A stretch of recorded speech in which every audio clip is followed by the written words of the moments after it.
आज का हमारा टॉपिक है, क्या हमें ईएमआई पे कार खरीदनी चाहिए, क्या हमें न्यू कार खरीदनी चाहिए, क्या नुकसान हो सकते हैं अगर हम ईएमआई पे कार खरीदें या न्यू कार खरीदें। हम इस टॉपिक को इस वीडियो में कवर करेंगे, वो भी डिटेल में।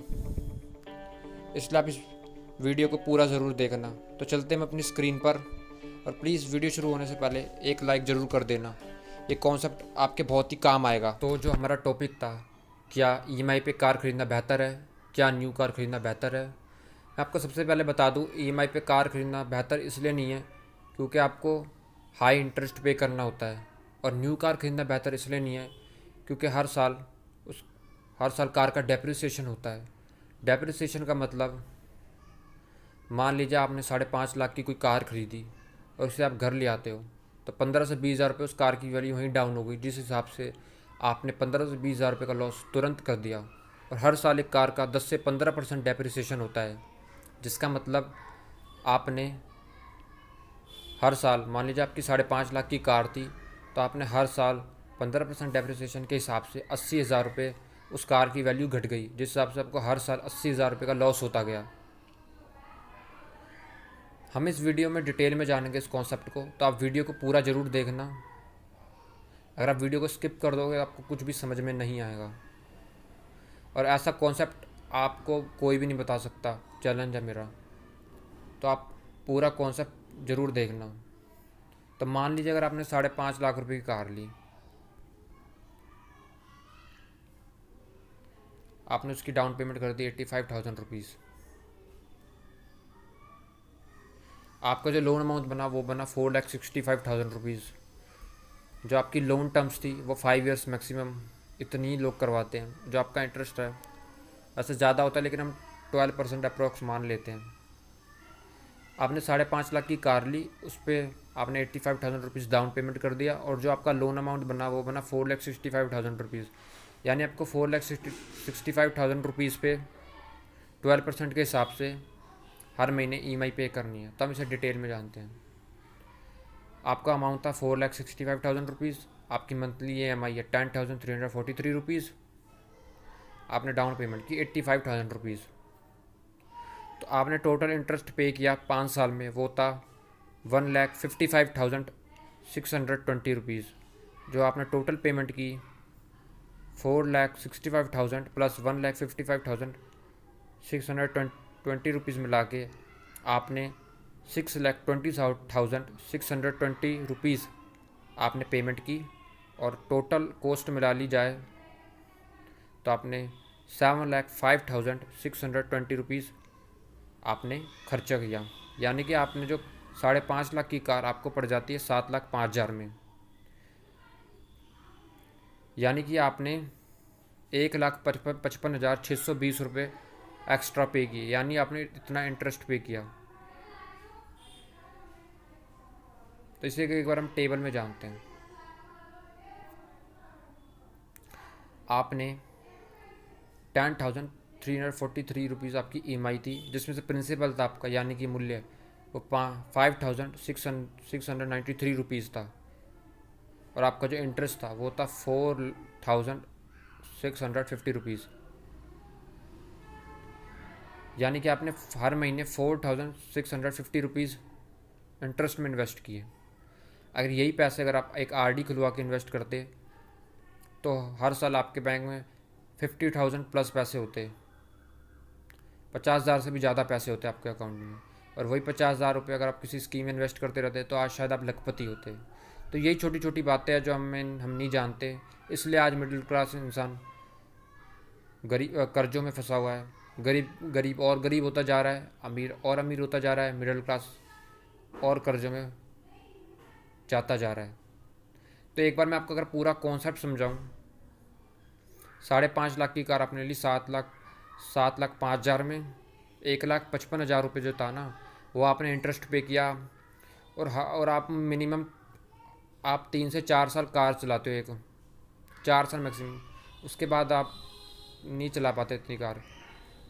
तो मान लीजिए, और हर साल एक कार की जो डेप्रिसिएशन है वो हर साल, मान लीजिए आपकी कार का 80,000 रुपये आपकी वैल्यू कार की घट रही है हर साल। और हर एक नॉर्मल पर्सन 3 से 4 साल में कार बदल लेता है। तो मैं कैलकुलेशन करें तो आपने हर साल जो आपकी 80,000 रुपये कार की वैल्यू घट रही है, यानी कि आपने 4 साल कार चलाई हुई, जो कार आपने 7,05,000 में जो ख़रीदी थी आपने 4 साल चलाई और हर साल 80,000 रुपये उस कार पे, उस कार की वैल्यू घटती घटती गई, जिसका मतलब आप हर साल 80,000 रुपये बर्बाद करते रहे उस कार पे। तो 4 साल में आपने 3,20,000 रुपये बर्बाद किए, प्लस 1,55,000 रुपीज़, यानी कि 1,55,000 रुपये जो आपने इंटरेस्ट पे किया, तो टोटल कॉस्ट बनी 4,75,000 रुपीज़, यानी कि आपने 4,75,000 रुपये एक कार में बर्बाद कर दिए। अगर यही 4,75,000 रुपये मैं कहीं पे इन्वेस्ट कर देता तो शायद मैं आज कुछ सालों बाद एक लखपति करोड़पति भी हो सकता था। तो मान लीजिए एक ईएमआई पे आपने को कार कितनी भारी पड़ेगी कार ख़रीदना। 7,05,000 की तो आपने कार ख़रीदी और आपको उस पर जो नुकसान हुआ वो हुआ 4,75,000 रुपये। इसका मतलब आपने 4,75,000 रुपये बर्बाद ही कर दिए। तो आपको समझ आ रहा होगा मेरा कॉन्सेप्ट में कहना क्या चाहता हूँ। आप कार ख़रीदते हो, अच्छी बात है, लेकिन आप हर साल उस कार की वैल्यू जो घटती है, आप हर साल उस कार पे पैसा बर्बाद कर, मतलब हर साल आपका जो डेप्रिसिएशन की वजह से आप हर साल उस कार पे जो बर्बाद हो रहा है आपका पैसा, प्लस आप जो इंटरेस्ट पे कर देते हो, उसको मिला के आप बहुत लॉस में चले जाते हो। अगर इतना पैसा आप कहीं पे इन्वेस्ट कर देते हो तो आप कुछ ही टाइम में लखपति करोड़पति तक बन सकते हो। तो आप कॉन्सेप्ट आपको समझ आ गया होगा। और मैं आपको वैसे ही बता दूं, अगर आप यही इंटरेस्ट का जो पैसा है, अगर कहीं अगर आप किसी स्कीम में इन्वेस्ट करते, पीपीएफ हो गया या आजकल सुकन्या समृद्धि अकाउंट भी चल रहा है, तो कुछ टाइम बाद आपको लाखों रुपए मिलते हैं। तो यही छोटी छोटी बातें हैं जो मिडिल क्लास इंसान भूल जाता है, इसलिए वो कर्ज़ों में ही आज भी फंसा हुआ है और वो आज भी अपने आप को फाइनेंशियली वीक ही समझता है। लेकिन अगर मैं आपको कॉन्सेप्ट समझाऊं दूसरा, तो आप मुझे कहोगे कि क्या कार ही ना खरीदे न्यू। तो देखिए, कार खरीदे लेकिन एक अलग कॉन्सेप्ट से। आपको मैं बता दूं अमीर लोग कार कैसे ख़रीदते हैं। वो कार ख़रीदने से पहले अपना एक एसेट बनाते हैं जहाँ से उनको हर महीने पैसे आएँ, और उसी पैसों को वो कलेक्ट करके एक कार ख़रीदते हैं। यानी वो अपना पैसा यूज़ नहीं करते, अपने एसेट से जो पैसा मिलता है उसे यूज़ करते हैं। लेकिन हम लोग अपनी सैलरी का पैसा यूज़ करते हैं और कार ख़रीद लेते हैं और हमेशा गरीब रह जाते हैं। तो हमें भी अमीर लोगों की माइंडसेट की तरह चलना चाहिए कि वो कैसे अपने माइंड का यूज़ करते हैं। वो हर चीज़ ख़रीदने से पहले हर चीज़ की कैलकुलेशन पहले ही कर लेते हैं, लेकिन हम में से बहुत से लोग कैलकुलेशन ही नहीं करते। और आज के टाइम तो ट्रेंड चल गया ईएमआई का। आपकी कोई पहली ईएमआई ख़त्म होती नहीं है, आप दूसरा प्रोडक्ट ख़रीदने के लिए सोचने लग जाते हो। बहुत से लोग यही सोचने लग जाते हैं, अभी मेरी कार की ईएमआई ख़त्म हो रही है, अब मैं एक न्यू कार ख़रीद लेता हूँ, इसे बेच देता हूँ। तो ऐसे वो इंसान बर्बाद ही होता जाता है। और मैं आपको वैसे ही बताऊँ, ईएमआई पे कार ख़रीदना क्यों नुकसानदायक है, इसका रियल लाइफ एग्जांपल मैं ही हूँ। एक बार हमने कार ली 6 लाख रुपीज़ की, उसकी हम 5 EMIs पे नहीं कर पाए। एक EMI 10,000 के अप्रोक्स थी, यानी कि ये 50,000 रुपये की 5 EMIs थी। ओके, तो हम EMIs पे नहीं कर पाए, तो कंपनी वाले कार ले गए। जब वो कार ले गए तो फिर हमने कंपनी में कॉल किया, हमने कहा सर हम आपके 50,000 रुपीज़ दे रहे हैं, आप हमें कार दो और हम टाइम टू टाइम EMI पे करेंगे। तो कंपनी वाले ने पता हूँ क्या कहा, कंपनी वाले कहते हैं सर आप 50,000 तो पे कीजिए, लेकिन 50,000 और पे कीजिए। हमने पूछा क्यों सर, कह रहे चार्जेस। तो यही नुकसान होता है EMI पे कार खरीदने का। फिर हम वो चार्जेस नहीं पे कर पाए, इस वजह से हमारी कार भी चली गई, और जब इतने सालों से EMI पे कर रहे थे वो भी गई और हमारी कार भी गई। इस हिसाब से हमें कितना लॉस हुआ। आप में से बहुत से लोग जो EMI पे कार ख़रीद लेते हैं, अगर वो EMI टाइम टू टाइम नहीं पे कर पाते तो कंपनी वाले आप पे इतने चार्जेस लगा देंगे आप सोच भी नहीं सकते। और आपकी कार भी जाएगी, आपने जो इतने साल EMI पे की वो भी जाएंगी, और आपकी कार भी जाएगी, मतलब टोटल लॉस में हो आप। और यही पैसा आप कहीं स्कीम में लगा दोगे तो आप जल्दी ही लखपति करोड़पति बनने के लिए रेडी हो। तो आपको मेरा कॉन्सेप्ट समझ आ गया होगा।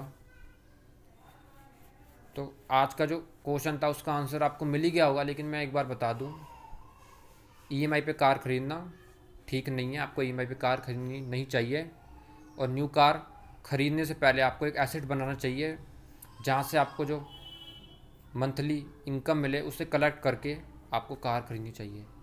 आपको जो कार खरीदनी भी चाहिए, आप अगर आप मान लीजिए आपकी मजबूरी है, आपको ज़रूरत पड़ती है कार की, तो आपको मैक्सिमम अमाउंट पे करने की कोशिश करनी चाहिए। अगर आप ईएमआई पे कार खरीद लो, अगर आप 5 लाख की अगर आपकी कार है, तो आप मैक्सिमम अमाउंट पे कीजिए उस कार का, 3 लाख या 4 लाख, जितना आप पे कर पाओगे। जितनी कम लोन अमाउंट बनेगा उतना ही कम इंटरेस्ट बनेगा, जितना कम इंटरेस्ट बनेगा उतना ही फ़ायदा आपको होगा। तो आप हमेशा ऐसे ही करना। तो आज के जो क्वेश्चन का आंसर है वो आपको मिल गया कि ईएमआई पे कार खरीदनी नहीं चाहिए। और अगर आप न्यू कार खरीदो, उसको खरीदने से पहले एसेट्स बनाइए अपने। एसेट क्या होते हैं मैं आपको बता दूं। एसेट वो होते हैं जो आपको पैसे देते हैं। एसेट दो तरह के होते हैं, एक होता है एप्रिसिएशन एसेट, एक होता है डेप्रिसिएशन एसेट।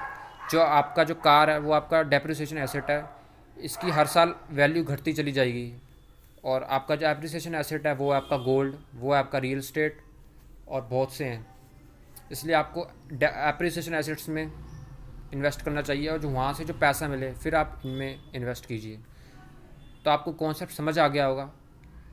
और एक बार मैं आपको बता देता हूँ, जो आपने जो 4,75,000 रुपये बर्बाद किए इस कार की वजह से, अगर आप वही पैसे अगर आप ईएलएसएस में लगा देते, इक्विटी में लगा देते या एसआईपी में लगा देते, तो आपको कितना पैसा मिलता। एक बार हम वो भी जान लेंगे। तो आप वीडियो में एक बार बने रहना। मान लीजिए आपने जो 4,75,000 रुपये उस कार में वेस्ट कर रहे थे, और बहुत से लोग वेस्ट कर भी देते हैं। अगर वही पैसे अगर हम इक्विटी में लगा देते हैं या एसआईपी में लगाते हैं, बहुत सी स्कीम है, लेकिन मैं इक्विटी को प्रेफर इसलिए करता हूँ क्योंकि इसमें लमसम अमाउंट होता है। आप एक बार आपको सिर्फ वन टाइम इन्वेस्टमेंट करनी होती है, और आपको कुछ सालों तक पैसा होल्ड करना होता है। अगर मान लीजिए वही 4,75,000 रुपये मैं इक्विटी में लगा देता, और आपको रिटर्न्स मैं बता दूं, वैसे तो मिनिमम 20% तक रिटर्न्स मिल जाते हैं इक्विटी में। 15 टू 20%, हम 15% मान लेते हैं, चलिए, वैसे ज़्यादा ही मिलते हैं। और जो लॉक इन टाइम है आप वैसे अपने हिसाब से रख सकते हो, लेकिन अगर आपको ज़्यादा पैसा चाहिए तो आपको ज़्यादा टाइम तक इसमें होल्ड करना होगा पैसा, क्योंकि इसके अंदर कंपाउंड इंटरेस्ट मिलता है, इसलिए आपका पैसा हर साल बहुत ज़्यादा वेरी करता है। मान लीजिए अगर आप अपना पैसा 15 साल तक इसमें रखते हो, तो देख लीजिए आपने 4,75,000 रुपये इस स्कीम में इन्वेस्ट किए, और 15 साल बाद आपके पैसे बन गए 38,65,104 रुपये, यानी कि 33,90,104 रुपीज़ का प्रॉफिट। और यही पैसे जो थे ये आपके कार के थे, यानी कि आप उस कार में पैसे बर्बाद करने की जगह इस स्कीम में इन्वेस्ट करते तो आज आप लखपति होते, आज शायद 10 से 15 साल। अगर यही पैसा मैं थोड़ा ज़्यादा टाइम के लिए होल्ड कर लेता हूँ, तो आपका पैसा जो होता है वो 1,56,36,502 रुपये, यानी कि आपने 4,75,000 रुपये इन्वेस्ट किए, और जो आपको जो उस पर रिटर्न्स मिल गए वो मिले 1,51,61,502 रुपीज़, यानी कि कितना प्रॉफिट हुआ आपको। सोचिए ज़रा, जो रिचेस्ट लोग होते हैं, अमीर टाइप के लोग होते हैं, जिनको फाइनेंशियल नॉलेज होती है, वो ऐसे ही अपनी प्लानिंग करते हैं, वो कार ऐसे ही नहीं खरीद लेते हम लोगों की तरह। इसलिए जो आज का जो क्वेश्चन था उसका आंसर ये है, ईएमआई पे कार बिल्कुल नहीं खरीदनी चाहिए। अगर खरीद भी रहे हो तो मैक्सिमम अमाउंट पे करो उसका। तो इसे ही कहते हैं आर्ट ऑफ मनी, पैसे से पैसा कैसे बनाते हैं। यही छोटे छोटे तरीके हैं जिनसे आप, छोटी छोटी जगह हैं जहाँ से आप पैसा बचा के इन स्कीम में इन्वेस्ट करके कुछ ही टाइम में करोड़पति तक बन जाते हो। तो आपको मेरा टॉपिक अच्छा लगा होगा। अगर आपको मेरा टॉपिक अच्छा लगता है तो प्लीज़ हमें कमेंट में ज़रूर बताइएगा, और मैं आशा करता हूँ आप इस कॉन्सेप्ट को समझ के ज़रूर अपनी लाइफ में अप्लाई करोगे। देखिए वो पैसे जहाँ बर्बाद हो गए थे, अगर वही पैसे आज यहाँ इस स्कीम में होते तो कुछ टाइम बाद आपको काम करने की ज़रूरत भी नहीं पड़ती, आप घर बैठ के आराम से मज़े करते। तो बहुत से लोग ऐसी गलती करके अपने लाखों रुपए बर्बाद करते हैं, तो प्लीज़ ऐसा करना बंद कीजिए। तो मेरा उद्देश्य यही था आपको बताने का। मैं आपसे अगली वीडियो में मिलूँगा, तब तक नमस्ते आपसे। अगर आपको ये वीडियो पसंद आती है तो प्लीज़ वीडियो को लाइक करिए, शेयर करिए, सब्सक्राइब करिए। Thank you.